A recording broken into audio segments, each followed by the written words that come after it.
La noticia del momento en Blue Radio. 5:21, les contábamos hace minutos, apareció con vida por fortuna en Pelaya, Cesar, el candidato al Senado por el Partido Conservador Andrés Vázquez. Había desaparecido saliendo de su casa hace más de 24 horas. ¿Qué detalles reportan a esta hora las autoridades? Felipe García.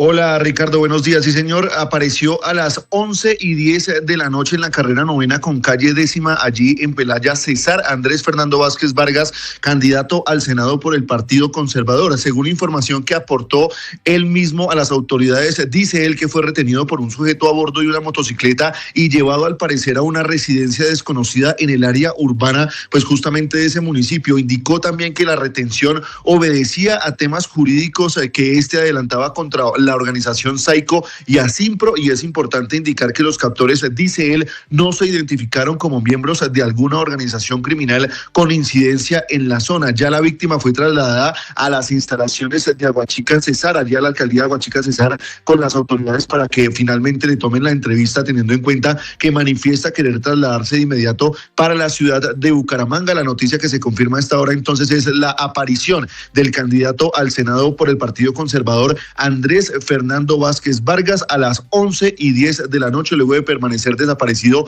durante varias horas, un hecho que incluso Ricardo mencionó y condenó el ministro de Defensa, Pedro Sánchez.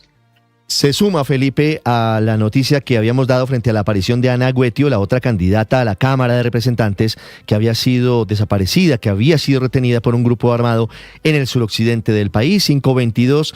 Todo esto ocurre a 9 días de las elecciones para Congreso, de las consultas presidenciales, en medio de un ambiente crispado. El otro hecho que investigan las autoridades es la captura de una mujer dragoneante del IMPEC con un arma de fuego en su morral, que estaba muy cerca de la tarima en la que la candidata Paloma Valencia, el expresidente Álvaro Uribe y otros directivos del Centro Democrático hacían un acto de campaña en un parque, en el Parque José León Armero, en Honda, Tolima. Fernando González. Ricardo, buenos días. El procedimiento se llevó a cabo sobre las 10:40 de la mañana en el sector conocido como el Alto del Rosario, frente a la catedral del municipio de Honda, en el norte del Tolima, donde se desarrollaba un evento masivo de respaldo al aspirante presidencial Paloma Valencia, quien se encontraba acompañada por el expresidente Álvaro Uribe Vélez, además de otros representantes políticos del Centro Democrático en la región. En Blue Radio, el diputado Felipe Ferro relata cómo vivieron esta situación. No hubo ningún altercado, es más, la reunión, el tema pasó inadvertido, afortunadamente, porque hubiera sido muy grave, que hubiera podido haberse generado un pánico. Prácticamente nadie se dio cuenta de este altercado. Actualmente la mujer se encuentra en proceso de legalización de captura y a la espera de la audiencia que definirá su situación jurídica. En Ibagué, Fernando González, Blue Radio. 5:24, la otra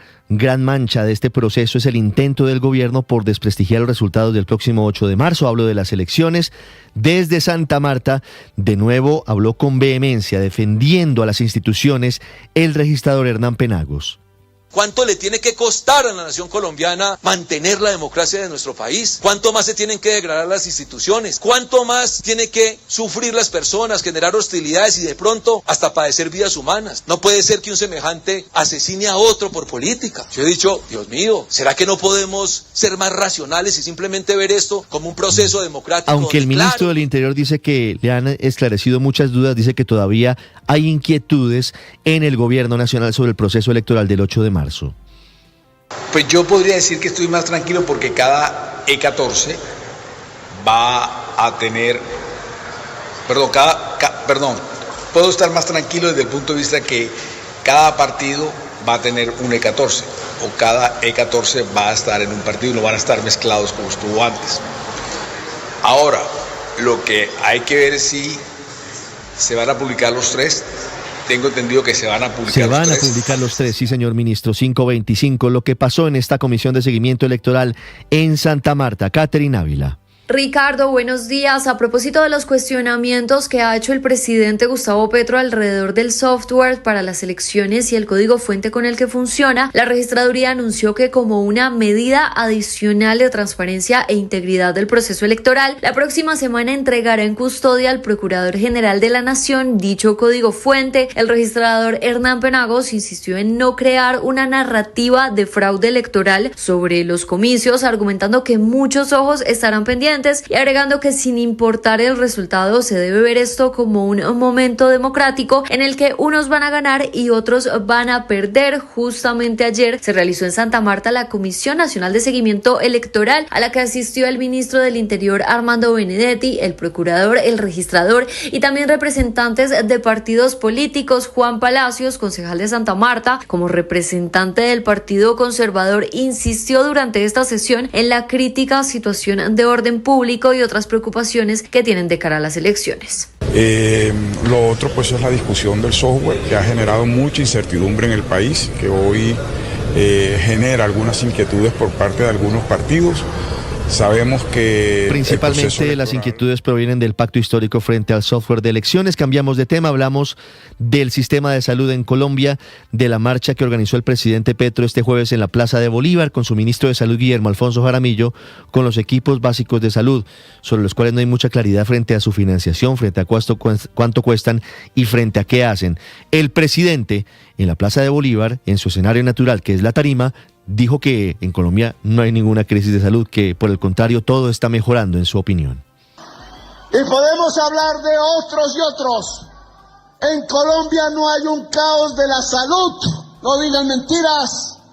Todos los indicadores indican que cada vez hay más vida en Colombia y más efectividad. El presidente Petro omite hablar de Kevin Acosta, el presidente Petro, el niño con hemofilia que murió porque la nueva EPS no le dio su medicamento, y omite hablar de la mujer de 70 años que murió en Cúcuta a la espera de sus medicamentos haciendo una fila en una droguería.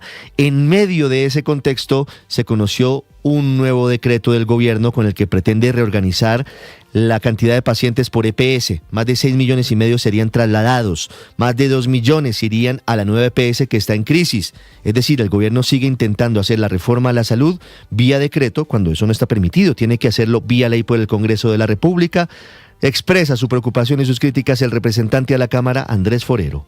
Es inaceptable lo que está haciendo el ministro Guillermo Alfonso Jaramillo, y es que mientras el país sigue lamentando lo que ocurrió con Kevin y con doña Cecilia, que murió en un dispensario mientras esperaba medicamentos, ambos afiliados a Nueva EPS, el ministro Jaramillo pretende trasladar forzosamente cerca de 2.600.000 personas que hoy están en EPS distintas, que están funcionando mejor, como Sura o como Sanitas, a Nueva EPS. 5:28 minutos. Detalles de ese nuevo decreto del gobierno que pretende reorganizar, dicen ellos, las nuevas EPS a las EPS, y que pretende llevarle más gente a la EPS pública más grande del país, a la nueva EPS. Mateo Piñeros. Ricardo, buenos días. La nueva EPS ha generado polémica en los últimos días en el país. Uno de los casos que generó indignación fue el de Kevin Acosta, quien murió esperando un medicamento para la hemofilia.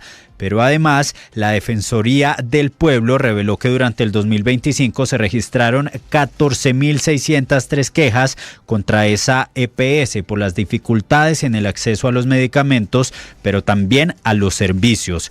Esto significa un aumento del 107% en comparación con el año anterior. Es importante recordar que la nueva EPS está intervenida por el gobierno. En este contexto, el ministro de Salud, Guillermo Alfonso Jaramillo, confirmó que se van a buscar los recursos para pagar las deudas que tiene esa EPS. La nueva EPS ya es mayoritaria del Estado. Y ya el presidente de la República dijo claramente: vamos a sacar nuevos recursos, así sean nuevos préstamos, para pagar las deudas que tiene la nueva EPS, partiendo e iniciando por el pago de lo que le debe a los hospitales públicos, para poderlos sanear, para poderlos ayudar. Esta declaración se conoció solo horas después de que el gobierno, por medio de un decreto, ordenara la redistribución de varios afiliados que se encuentran en EPS de baja cobertura en diferentes zonas del país. Al menos 2.600.000 personas llegarán a la nueva EPS.